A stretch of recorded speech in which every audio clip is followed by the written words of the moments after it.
Hi guys, welcome to my videos. So guys, today in this video, I'm going to walk you through how to apply an e-visa to travel to Yemen. Before I proceed further, if you have not already subscribed to my channel, please go and subscribe right now.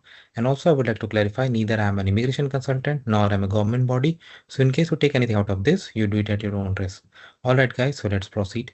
So guys, in front of you, I have opened the login page of your Yemen eVisa website. So if you come here for the first time, you're going to register, right?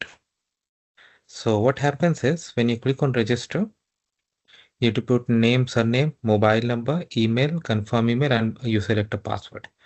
And then you confirm your password and click on register.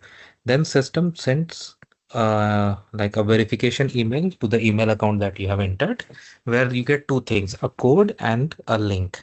So you have to click on the link and then you have to enter the code and then your account gets activated. Then you can go back and log in. So because I have done already, so I don't need to do, I can simply log in. So I'm going to log in and then I'm going to see you guys. What happens is like after you log in using the method, you'll get the new application option. You click on it, you come here, you need to read everything, then click terms and condition.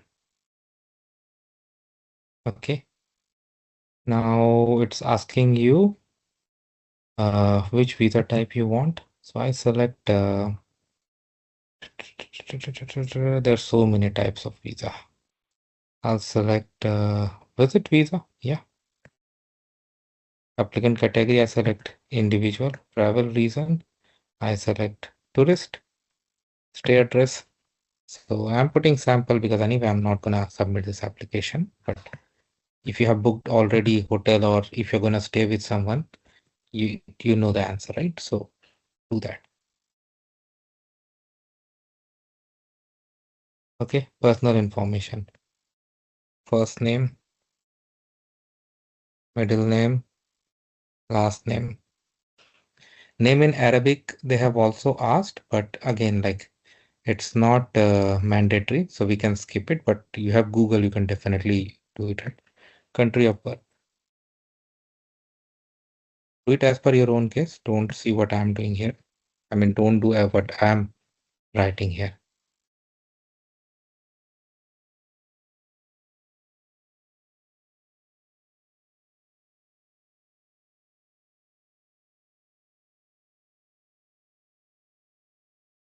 Okay, current nationality, original nationality, address in your country of residence means in this case we have written India, so address in India. Of course, you know this. This is sample, guys. Address city,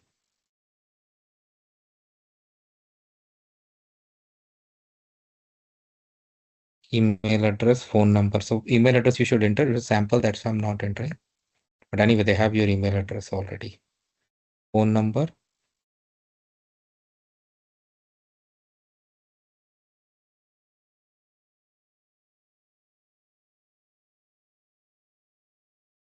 Coming from country you are coming from. So I don't see any reason for hiding this information. Why would you hide, right? Marital information, do it as per your own case. Profession, you need to upload your photograph and then click on save and continue. So I'm going to do this and then I'm going to see you guys. Now on this page, we have to provide travel document information, basically your passport information. You need to upload a passport here. Most of the people will have ordinary passport. If you have something else, provide that. Travel document issuing country, date, and any information you're putting here, make sure you check it 2 times. Okay, not just once, check it 2 times. That's very important because you don't want to make some minor mistake and later struggle. Oh my God, I did a mistake. For anything important like a visa application, it's very important that you should check at least 2 times. So I'm gonna get to this and then this is the document section. So you have to upload your health certificate, travel tickets, purpose of visit document, proof of accommodation, host letter, and any other document that you want to attach. Okay, like your proof of fund or something that you think will help. Next is going to be host information. We are going to stay and your host. And from there, it will go into the payment and other things. So that is how it works, guys. Let me know what you feel about it. Thanks for watching this video. Please subscribe to the channel. Thank you.